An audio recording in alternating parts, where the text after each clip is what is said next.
किसी लिखने वाले ने कितना क्या खूब लिखा है। कहते हैं ना, गूगल बाबा से अपनी नजरों को जब तक नहीं हटाऊंगा जब तक अपने माँ बाप के सपनों को साकार ना कर पाऊंगा। यही सच है, पूरी सच्चाई से मांगूंगा। अनाड़ी बन के आया था, खिलाड़ी बन के जाऊंगा। आइएगा मेरे दोस्त, मैं आपका अपना भाई दीपक चौधरी आपके अपने YouTube चैनल गूगल बाबा क्लासेस में आपका दिल खोल के स्वागत करता हूं। आज की क्लास का वही धमाकेदार क्वेश्चन आप लोगों के लिए स्क्रीन पे ये रहा। आज की क्लास का सेशन का पहला क्वेश्चन, जबरदस्त क्वेश्चन। पाकिस्तान में हाई कोर्टों की संख्या कुल कितनी है? मेरे प्यारे मुन्ना, उसी की देश की बात कर रहे हैं जो बोलते हैं ना, सन्नी देओल का डायलॉग सुना होगा, बरसात से बचने की हैसियत नहीं, गोली मारी की बात करते हैं आप लोग। मेरे प्यारे मुन्ना, जी हाँ, बिल्कुल पाकिस्तान। जिस भी भैया ने आंसर लगाया है, बिल्कुल मेरे प्यारे भाई, कि पाकिस्तान में कुल हाई कोर्टों की संख्या है बेटा 5। बिल्कुल सही बात है। अगर बोला जाए बेटा 5 है, उसमें पाकिस्तान में कुल राज्यों की संख्या कितनी है, कुल राज्य कितने हैं? तो आप लोगों को लगाना बेटा 8। लेकिन पूछा जाए तो 5 में सबसे पुराना, सबसे प्रथम हाई कोर्ट कौन सा बनाया गया? पाकिस्तान में सबसे पहला हाई कोर्ट कौन सा है? बेटा लाहौर हाई कोर्ट। बोलो कौन सा है? लाहौर हाई कोर्ट सबसे पहला बनाया गया।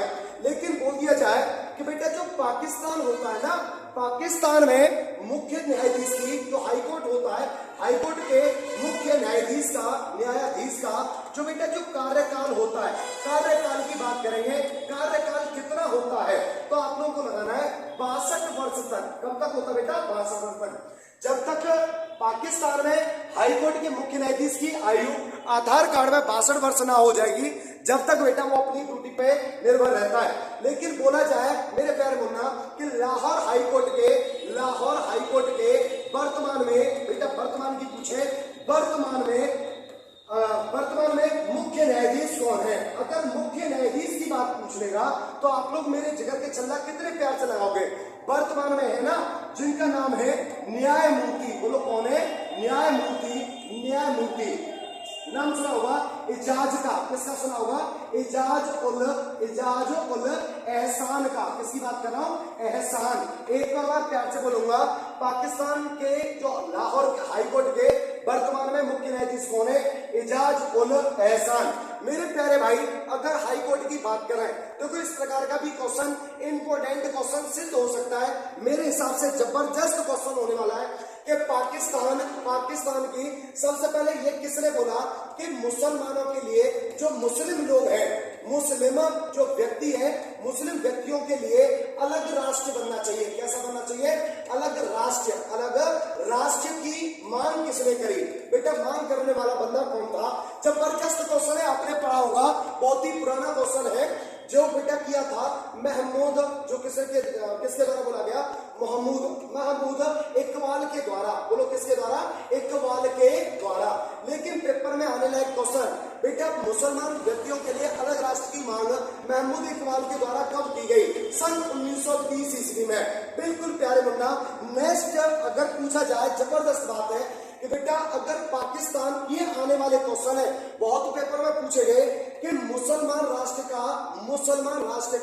नाम अलग से पाकिस्तान होना चाहिए। क्या होना चाहिए बेटा? पाकिस्तान। मतलब ये हुआ, पाकिस्तान नाम का जनक कौन है? पाकिस्तान नाम किसने दिया था? बेटा आप लोगों ने सुना होगा, चौधरी की बात कर रहा है, चौधरी रहमत अली के द्वारा ये वाले शब्द बोले गए थे सन 1933 में। सन 1933 में कि पाकिस्तान, जो मुसलमान व्यक्तियों के लिए अलग राष्ट्र बनाया जा रहा है, उसका नाम पाकिस्तान होना चाहिए। लेकिन मेरे भाई, अगर और भी प्यारा क्वेश्चन कि अगर पेपर में पूछा जाए कि पाकिस्तान की मांग सर्वप्रथम किसके द्वारा की गई, तो आप लोगों को लगाना पड़ेगा बेटा, कितना प्यारा क्वेश्चन होगा? अली जिन्ना का। बोलो किसकी बात कर रहे हैं? अली जिन्ना की। बेटा किसकी कर रहे हैं? अली जिन्ना। लेकिन मेरे प्यारे मुन्ना, अली जिन्ना से ये भी क्वेश्चन आ सकता है कि अली जिन्ना की बेटा अली जिन्ना जो था ना, पूछा जाए कि पाकिस्तान के सबसे पहले गवर्नर जनरल, बोलो कौन थे? गवर्नर जनरल किसको नियुक्त किया गया? अली जिन्ना को। जो पाकिस्तान कब बना था, सब बच्चा को पता होगा, 14 अगस्त की बात कर रहे हैं। 14 अगस्त को 1947 ईस्वी को पाकिस्तान बना, लेकिन उसके महमूद अली जिन्ना सबसे पहले पाकिस्तान के गवर्नर जनरल बने। लेकिन पेपर में आने लायक कि बेटा गवर्नर जनरल बनते ही महमूद अली जिन्ना की सन 1948 में क्या हो जाती है मेरे मुन्ना? मृत्यु भी हो गई। बोलो क्या हो गई? मृत्यु। बोलिए बांके बिहारी लाल की जय। कलेश तो कटी ना। आज की क्लास का नेक्स्ट क्वेश्चन आप लोगों के लिए स्क्रीन पे धमाकेदार ये भी होने वाला था। यूपी बेटा कैसे बात कर सकते हैं? जब पाकिस्तान की करी है तो अपने यूपी की बात जरूर करेंगे। यूपी हाई कोर्ट के प्रथम मुख्य न्यायाधीश कौन थे? बहुत ही प्यारा क्वेश्चन होगा, बहुत ही प्यारा क्वेश्चन था बेटा। मुख्य न्यायाधीश कौन थे? जिस भी मेरे भैया ने लगाया है, जो सबसे पहले की बात कर रहे हैं बेटा, वाल्डेन मॉर्गन। बिल्कुल जबरदस्त क्वेश्चन था वाल्डेन मॉर्गन का। अगर बेटा पूछा जाए सबसे पहले वाल्डेन मॉर्गन, लेकिन विधु भूषण मलिक से क्या क्वेश्चन बन सकता है मेरे जिगर के छल्ला? बन सकता है ना। स्वतंत्रता की बात कर रहे हैं। किसकी कर रहे हैं? स्वतंत्रता। जो भारत जो स्वतंत्र हुआ था, स्वतंत्रता के बाद यूपी के हाई कोर्ट के प्रथम मुख्य न्यायाधीश कौन थे? विधु भूषण मलिक। मेरे जिगर के छल्ला और भी प्यारा क्वेश्चन कितना प्यारा बन सकता है? यूपी के वर्तमान में मुख्य न्यायाधीश कौन है हाई कोर्ट के? तो बोला जाएगा राजेश बिंदल। क्या लगाना बेटा? राजेश बिंदल। अगर बोल दिया जाए एलिजा इम्पे, तो बेटा एलिजा इम्पे का तो देखो बहुत ही पुराना क्वेश्चन कि सुप्रीम कोर्ट के प्रथम मुख्य न्यायाधीश कौन थे? प्रथम मुख्य न्यायाधीश कौन थे सुप्रीम कोर्ट के? तो बेटा एलिजा इम्पे। लेकिन उत्तर प्रदेश हाई कोर्ट के वाल्डेन मॉर्गन। अगर बेटा कितना और भी जबरदस्त क्वेश्चन हो जाएगा, आप लोग समझते चलना और नोट्सों को बनाते चलना। बोलिए रामचंद्र भगवान की जय। अगर बेटा बोल दिया जाए कितना प्यारा क्वेश्चन है कि भारत की बात कर रहे हैं, भारत में कुल हाई कोर्टों की संख्या, कुल हाई कोर्ट की संख्या कितनी है? तो बेटा ये जो संख्या है ना, सबसे पहले अभी वर्तमान की बात कर रहे हैं तो हाई कोर्टों की संख्या है बेटा अभी वर्तमान में 25। बोलो कितनी है? 25 है। लेकिन मेरे जिगर के छल्ला 25वां कहां पे बनाया गया? अमरावती में। बोलो कहां पे बनाया गया? अमरावती में। लेकिन बेटा अमरावती कहां पड़ता है? आंध्र प्रदेश में। कहां पे बोलोगे बेटा? आंध्र प्रदेश के अमरावती में 25वां हाईकोर्ट निर्धारित किया गया। कब किया गया? अमरावती में। प्यार से लिखोगे 2019। अगर बेटा पूछ लिया जाए कि बेटा इसके आंध्र प्रदेश में अमरावती बना है, इसके वर्तमान की बात करेगा कि वर्तमान में मुख्य न्यायाधीश कौन है? तो आप लोगों को लगाना है प्रशांत मिश्रा। बोलो कौन है बेटा? प्रशांत मिश्रा जी हैं। अगर बिल्कुल बेटा अगर पूछ लिया जाए आपसे कितना प्यारा क्वेश्चन, मैं एक और चीज समझाना चाहूंगा और ये मैं आशा करता हूं कि आप लोग बड़े प्यार के साथ समझ भी रहे होंगे। नोट्स बनाना ना भूलिएगा कि भारत में देख कितना प्यारा क्वेश्चन, भारत में हाई कोर्ट की स्थापना कब की गई? अगर स्थापना की बात कर रहे हैं बेटा, भारत में हाई कोर्ट की स्थापना की गई थी, शायद सब बच्चों को पता है, 1862 ईस्वी में। बोलो कब की गई? 1862 में। 1862 ईस्वी में सबसे पहला हाई कोर्ट कहां पे निर्धारित किया गया? कलकत्ता। बोलो कहां पे किया गया? कलकत्ता में। कलकत्ता हाई कोर्ट कब बना था बेटा? वो बना था 2 की बात कर रहे हैं 2 जुलाई 1862 में कलकत्ता में हाईकोर्ट को निर्धारण कर दिया गया। लेकिन पूछा जाए उस समय में 1862 में हाईकोर्टों की कुल संख्या जो थी ना, कुल संख्या पूछ ली जाए तो बेटा 3 थी। बोलो कितनी थी? 3।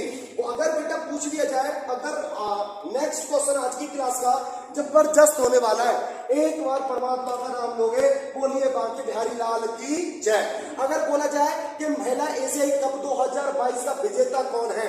जिस भी मेरे भैया ने लगाया है ना, जो विजेता मतलब प्रथम की बात कर रहे हैं, तो बेटा प्रथम है जापान। कौन सा बेटा?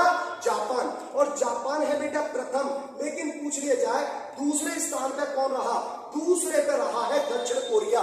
लेकिन तीसरे पे कौन रहा है? तीसरे पे रहा बेटा भारत। भारत का स्थान महिला एशियाई हॉकी कप 2022 में तीसरे नंबर का रहा। बेटा मैं बताना चाहूंगा, जो प्रथम स्थान प्राप्त करता है उसे स्वर्ण पदक मिलता है। बोलो कौन सा मिलता है? स्वर्ण पदक। लेकिन जो दूसरे स्थान पर रहता है उसे मिलता है बेटा रजत पदक। बोलो कौन सा मिलता है? रजत पदक। लेकिन जो तीसरे स्थान पर प्राप्त करता है उसे मिलता है कांस्य पदक। बोलो कौन सा मिलता है? कांस्य पदक। अगर मेरे प्यारे बंदा, कितना प्यारा क्वेश्चन होगा। महिला एशियाई, मेरी आवाज बड़े दिल को छू के जानी चाहिए मेरे प्यारे बंदा। मैंने बोला महिला एशियाई हॉकी कप, जो बेटा ये वाला एसी हॉकी कप है ना, इसका जो शुरुआत कब की गई, इसकी शुरुआत की बात कर रहे हैं। जो शुरुआत की गई थी ना, आपको लगाना है पेपर में आते ही 1985 में। बोलो कब लगाना है? 1985। लेकिन पूछ लिया जाए और भी प्यारा क्वेश्चन, महिला एशियाई हॉकी कप 2022 का बेटा आयोजन किसके द्वारा किया गया? मोस्ट इंपोर्टेंट क्वेश्चन आई बना दिया। आयोजन की बात कर रहे हैं, आयोजन किसके द्वारा किया गया है? तो बेटा आयोजन किया गया महिला एशियाई हॉकी कप 2022 का ओमान के द्वारा। एक और बार बोलोगे किसके द्वारा? ओमान के द्वारा इसका आयोजन किया गया। कितना प्यारा क्वेश्चन हो सकता है आप लोगों के लिए। जो नेक्स्ट है वो ये रहा। बेटा आप लोग अगर मुझसे पहले भी कमेंट सेशन में बता सकते हैं कि क्या क्वेश्चन होने वाला है। बहुत ही प्यारा क्वेश्चन होगा। हाल ही में किसका नाम बदल करके पीएम पोषण स्कीम कर दिया है?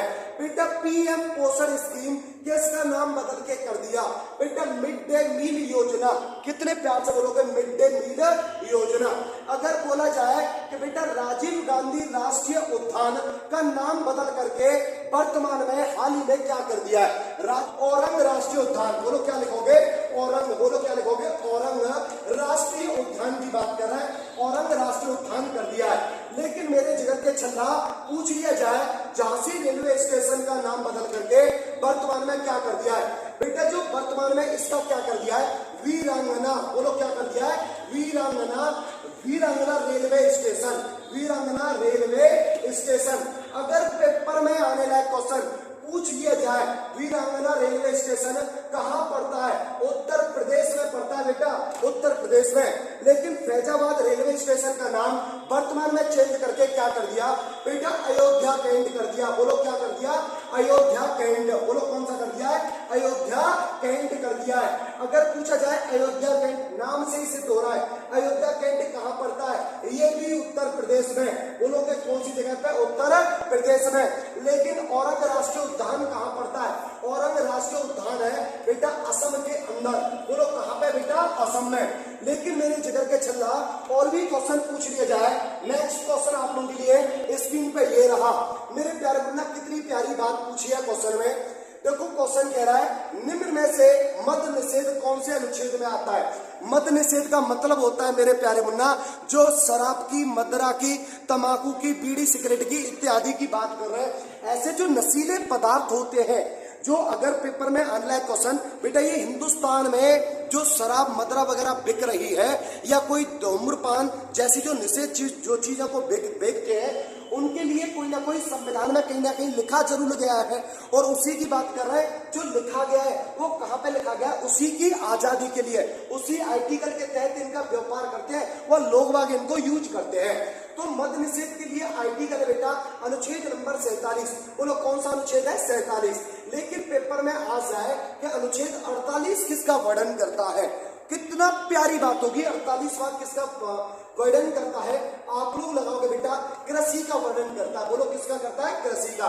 कृषि का व पशुपालन का। बोलो किसका करता है? पशुपालन। हिंदुस्तान में अगर कोई कृषि पशुपालन वगैरह कर रहे हैं जिसके लिए आम जनता को बेटा स्वतंत्र होता है, उसी के लिए आर्टिकल नंबर 48 के तहत होता है। लेकिन पूछ ले जाए 48 के क की बात कर रहे हैं, 48 के क में ऐसी क्या चीज लिखी गई है?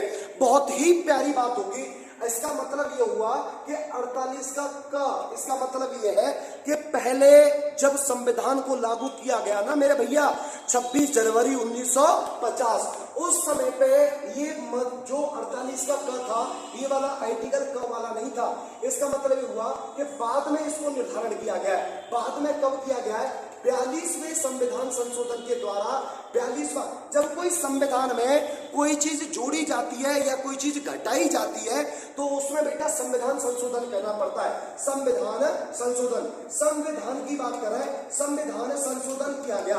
अगर पेपर में पूछा जाए कि संविधान में संविधान संशोधन बेटा 48 के क को जोड़ने के लिए बेटा 42वां संविधान संशोधन कब किया गया? 4 और 2 कितने होते हैं? 6। तो पीछे कितना आएगा? 6 ही आएगा। बेटा 1976 की बात करें, सन 1976 ईस्वी में बेटा सन 1976 ईस्वी में 42वें संविधान संशोधन के द्वारा 48 के क में एक शब्द जोड़ दिया गया जिसे आप पर्यावरण के नाम से जानते हैं। किससे जानते हैं? पर्यावरण। इंपोर्टेंट क्वेश्चन है, ऑनलाइन क्वेश्चन है। पर्यावरण का वर्णन कौन सा अनुच्छेद करता है? 48 का। लेकिन पूछ ले जाए कृषि व पशुपालन तो 48 में और मद निषेध है बेटा 47 में। लेकिन कितना प्यारा क्वेश्चन हो जाएगा, जबरदस्त क्वेश्चन है कि 45वें अनुच्छेद में किसका वर्णन मिलता है? बेटा 45वां अनुच्छेद वर्तमान में खाली है। बोलो कैसा है? खाली। आप लोग एकदम सुन के शॉर्ट हो जाओगे, सर जी खाली का मतलब क्या हो गया? इसका मतलब ये होगा मेरे मुन्ना, 45वें अनुच्छेद में किसी का वर्णन नहीं मिलता। मिलता तो था लेकिन पहले इसमें कोई चीजें लिखी गई थी, अभी वर्तमान में इसको खाली कर दिया। तुम कहोगे सर जी खाली कब किया गया? मैंने बताया ना, कोई चीज जोड़ी जाएगी तो भी संविधान संशोधन होगा, लेकिन घटाया जाएगा तो भी संविधान संशोधन होगा। जब बढ़ा था 48 का क में बढ़ाया गया तो भी संविधान संशोधन 42वें नंबर का, लेकिन खाली किया गया उस समय 86वें नंबर का संविधान संशोधन हुआ। 86वें नंबर के संविधान संशोधन के द्वारा, संविधान की बात करेंगे, संविधान संशोधन के द्वारा, मेरे जिगर की छला संशोधन के द्वारा एक अनुच्छेद नंबर 45 को खाली कर दिया गया। आप लोग समझ रहे हैं? सर जी ये बता दो 46वां संविधान संशोधन कब हुआ था? बेटा प्यार से लगाओगे, सन 2002 ईस्वी में। लेकिन और भी पूछ लिया जाए कि ये तुम मुझसे पूछना चाह रहे होंगे कि सर जी 45वें अनुच्छेद में पहले कौन सी चीज आती थी? तो बेटा मैंने बोला, जिससे आप लोगों के लिए मैं बताना चाहूंगा, आपने सुना होगा 6 वर्ष से लेकर के 6 वर्ष से 14 वर्ष की जो आयु के बच्चे होते हैं, आयु के बच्चे जो होते हैं, उन वाले बच्चों के लिए निःशुल्क शिक्षा का प्रावधान। कितने प्यार से बोलोगे? निःशुल्क शिक्षा का प्रावधान। जो शिक्षा का प्रावधान किया जाता था वो अनुच्छेद नंबर 45 में। बिल्कुल जी हाँ बच्चा, अगर मैंने बोला ना निःशुल्क शिक्षा का प्रावधान, जो 14 वर्ष से कम आयु के बच्चों के लिए पहले अनुच्छेद नंबर 45 में था, लेकिन 86वें संविधान संशोधन के द्वारा 2002 में इस वाले जो निःशुल्क शिक्षा के प्रावधान को हटा करके अनुच्छेद नंबर, जो अनुच्छेद आप लोगों को पता होगा, आज की डेट में इसको अनुच्छेद नंबर 21 के ए में डाल दिया है। बोलो कहां पे डाल दिया? 21 के ए में। लेकिन बोल दिया जाए ना, अनुच्छेद नंबर 21 के ए की बात कर रहे हैं। बिल्कुल मेरे प्यारे भैया, ये वही क्वेश्चन है, ये वही निःशुल्क शिक्षा का प्रावधान है। तुम्हारी भाषा में जो तुम कहते हो ना, पंजूरी वाला स्कूल, जिसे दरिया वाला स्कूल भी बोलते हैं, गांव गांव में प्राइमरी स्कूल जो है उसी की बात कर रहे हैं, अनुच्छेद नंबर 21 के तहत होते हैं। मेरे प्यारे मुन्ना देखो, नेक्स्ट क्वेश्चन आप लोगों के लिए वो भी धमाकेदार क्वेश्चन और भी होगा, जबरदस्त। इसमें तो सभी तुम्हें ऑप्शन में सम्मत दिखाई दे रही है, लेकिन क्वेश्चन पूछ रहा है निम्न में से अकबर के द्वारा किस सम्मत की स्थापना की गई? बेटा अकबर की बात करिए, अकबर के द्वारा किसकी, कौन सी सम्मत की स्थापना की गई? इलाही सम्मत की। बोलो किसकी की गई? इलाही सम्मत। बेटा कब की गई? तो बेटा आप लोग को लगाना है 1583 में। 1583 व 1584 में। लेकिन मेरे प्यारे मुन्ना पूछ लिया जाए, देखो दोनों में से कोई सा भी आ सकता है, और पहले किसको लगाना है? दोनों एक साथ आ जाए, मुझे पता है। तो आप लोग कौन सा पूछना चाहोगे कि कौन सा लगाना है? बेटा को लगाया जाएगा पहले 1584। लेकिन पूछा जाए शक सम्मत की स्थापना कब की गई? शक सम्मत की स्थापना 78 ईस्वी में। बेटा कब की गई थी? 78 ईस्वी में। लेकिन जिस हिसाब से मुझे पता है, आप लोग पूछना चाहेंगे कि सही शक सम्मत की स्थापना 78 ईस्वी में किसके द्वारा की गई? बेटा ये की गई थी ना, अगर आपने नाम सुना होगा, राजा कनिष्क की बात कर रहे हैं। बोलो किसकी कर रहे हैं? राजा कनिष्क की। बोलो किसकी कर रहे हैं? राजा कनिष्क। बेटा मुझे पता है, अगर कभी बच्चे ने अगर ना पढ़ा होगा तो बच्चा पूछना चाहेगा, सर जी राजा कनिष्क कौन था? बेटा कौन से वंश का था? ये राजा कनिष्क था ना, ये वही है बेटा जो कुषाण वंश का था। बोलो किसका था? कुषाण वंश का। और कुषाण वंश के जो राजा के द्वारा, कनिष्क के द्वारा शक सम्मत को प्रारंभ किया गया। गुप्त वंश की अगर बेटा पूछा जाए कि गुप्त वंश की स्थापना, जो गुप्त सम्मत की स्थापना किसके द्वारा की गई? बेटा ये की गई थी श्री गुप्त के द्वारा। बोलो किसके द्वारा की गई? श्री गुप्त के द्वारा। लेकिन कब की गई? अगर कब की बात पूछेगा कब की गई तो बेटा लगाओगे 319 ईस्वी व 320 ईस्वी में। लेकिन पूछ लिया जाए हिजरी संवत की स्थापना किसके द्वारा की गई? बेटा हजरत मोहम्मद शाह के द्वारा। बोलो किसके द्वारा? हजरत मोहम्मद शाह के द्वारा की गई थी। लेकिन पूछा जाए हिजरी संवत की स्थापना कब की गई थी? 622 ईस्वी में। बोलो कब की गई थी? 622 ईस्वी में। कहाँ की गई थी? बेटा सऊदी अरब में। बोलो कहाँ पे की गई थी? सऊदी अरब में। जिस जगह पे हजरत मोहम्मद शाह के द्वारा बेटा एक जगह पड़ती है अरब में, मक्का। कौन सी पड़ती है? मक्का। मक्का से मदीना की यात्रा जो की थी ना, मदीना की जो यात्रा की, उस वाली यात्रा को ही बोला जाता है, उस यात्रा को ही बोला जाता है हिजरी संवत, जिसकी स्थापना 622 ईस्वी में की गई। एक बार प्यार से बोलिएगा मेरे बंदा, बेटा अकबर के द्वारा कौन सा लगाया गया? इलाही संवत। एक बार अगर बेटा भगवान का नाम लेते हुए बोलिए बाकी बिहारी लाल की जय। आज के लिए मेरे जिगर के छल्ला, आज की क्लास में बस इतना ही। मिलते हैं कल वाली क्लास में कुछ नए अंदाज के साथ, जबरदस्त क्वेश्चन लेके आऊंगा। Okay bye bye, thank you, धन्यवाद मेरे।